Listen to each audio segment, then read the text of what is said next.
Let's talk about black holes, nature's weirdest object. Most black holes we think form in the death of a star. A big massive star explodes with a supernova and the core becomes a black hole. But we actually think that there are ways to make black holes that don't involve a star at all.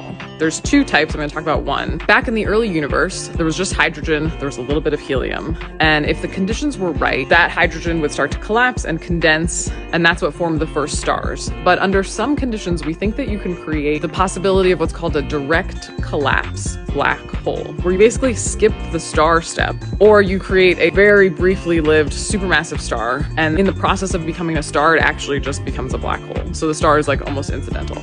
Right now, these are mostly theoretical objects, but they were developed as a concept in order to explain the fact that when we look back at the very early universe, we see that even newly formed galaxies have pretty massive black holes at their center, and it doesn't really make sense. In order to create a supermassive black hole, you need to have that black hole eat